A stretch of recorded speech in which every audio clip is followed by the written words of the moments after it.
नमस्कार. स्वामी कृपा परिवारमध्ये तुम्हा सर्वांचं खूप मनापासून स्वागत. तुम्ही स्वामींच्या कृपेने आनंदी असाल अशी मी आशा करते. चैत्र हा अत्यंत पवित्र आणि महत्त्वाचा महिना मानला जातो. याच महिन्यात शुक्ल प्रतिपदेला आपण गुढीपाडवा हा सण साजरा करतो. गुढीपाडवा सणाला अत्यंत शुभ सण मानला जातो. हा 3.5 मुहूर्तांपैकी एक मुहूर्त आहे. या दिवशीचा गुढी उभी करण्याचा शुभ मुहूर्त कोणता? या दिवशी गुढी उभी करताना आपण कोणता मंत्र म्हणावा, गुढीचं औक्षण कसं करावं आणि गुढीला लागणारं सर्व साहित्य कोणकोणतं आहे, या सर्वाविषयी माहिती आज आपण जाणून घेऊयात. प्रत्येक जण या दिवशी सकाळी अभ्यंग स्नान करून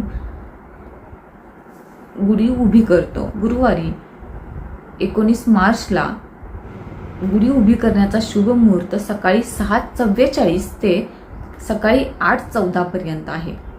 हा 3.5 मुहूर्तातील दिवस आहे, त्यामुळं पूर्ण दिवस शुभ असतो. पण तरीही सकाळी शक्यतो 9 पर्यंत गुढी उभी करावी. या दिवशी आपण गुढी उभी करताना घर अंगण स्वच्छ करतो आणि सडा रांगोळी करतो. या दिवशी आपल्याला गुढीची पूजा करण्यासाठी एक वेळूची काठी लागेल आणि फुलांचा हार, साखरेची गाठी, आंब्याची पाने, फुले, कडुनिंबाचा डहाळ लागतो. आपण प्रत्येकजण हा सण खूप आनंदाने साजरा करतो. आपल्या घरातील वातावरण खूप आनंददायी असते. तर मग आपण या दिवशी अंगण स्वच्छ करून पाट मांडावा. गुढी नेहमी आपल्या दरवाजाच्या आतून उजव्या बाजूला उभी करावी. गुढीच्या कलशासाठी तांब्याचे किंवा चांदीचे भांडे किंवा पितळेचे भांडेही वापरतात आणि जर नसेलच तर तुम्ही स्टीलचे वापरले तरीही चालते. गुढीला नेहमी रेशमी वस्त्र नेसवावं. जर नसेल तर तुमची एखादी साडी किंवा तीही नसेल तर तुम्ही एखादं ब्लाऊज पीस वापरू शकता. सर्वप्रथम गुढीची पूजा करताना गुढीला अभ्यंग स्नान घालावे. गुढीला गोपीचंद, हळदी कुंकू अर्पण करावे. वरती तांब्याचा, पितळेचा, कशाचाही कलश लावावा. फुलांचा हार घालावा. लिंबाचा डहाळा लावावा आणि आपलं रेशमी कापडही त्यावरती लावावं आणि गुढीच्या पायाशी रांगोळी घालावी. हार, फुले घालावी. गुढीपाडव्याचे पौराणिक महत्त्व काय आहे तर या दिवशी ब्रह्माने विश्वाची निर्मिती केली आणि कालगणना सुरू केली. त्यामुळे ब्रह्माजींची पूजा या दिवशी केली जाते. रावणाचा वध करून 14 वर्षाचा वनवास संपवून श्रीराम घरी परत आले. या आनंदाने या दिवशी गुढी उभा करून सर्व जनतेने आनंदोत्सव साजरा केला. राजा शालिवाहनाने शकाचा म्हणजे शत्रूंचा पराभव करून या दिवशी विजय मिळवला. त्या विजयाचे प्रतीक म्हणून आपण दारोदारी गुढी उभी करतो. हा दिवस 3.5 मुहूर्तांपैकी एक आहे. त्यामुळे या दिवशी मौल्यवान वस्तूंची खरेदी केली जाते, जसे की सोनं, चांदी या दिवशी खरेदी केली जाते.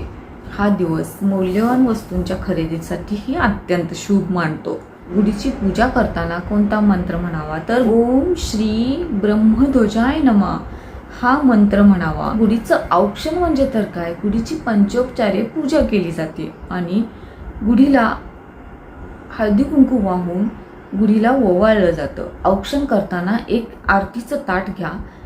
त्याच्यात तुपाची आरती असावी, शक्यतो तुपाची आरती असावी. अगरबत्ती, कापूर, हळदी कुंकू, तुपाच्या दिव्याने किंवा अगरबत्तीने गुढीची वर्तुळाकार आरती करा. यालाच आपण औक्षण म्हणतो. आणि या दिवशी काही गोडाचा नैवेद्य करतो, ज्याच्यात पुरणपोळी असते, कुणी श्रीखंड पुरी करतं.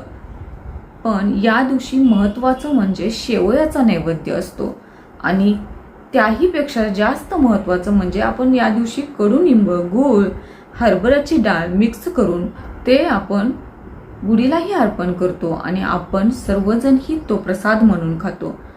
हा शेवयाचा नैवेद्य आणि कडुनिंबाचा नैवेद्य गुढीसाठी महत्त्वाचा मानला जातो.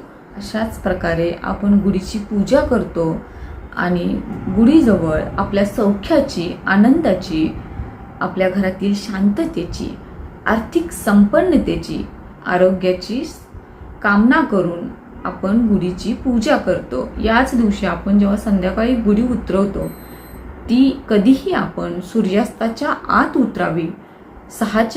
शक्यतो 6च्या आत आपण गुढी उतरावी. चला तर मग गुढीपाडव्याचा सण तुम्ही सर्वजण आनंदानं, उत्साहानं, जल्लोषानं साजरा कराल अशी मी आशा करते. श्री स्वामी समर्थ.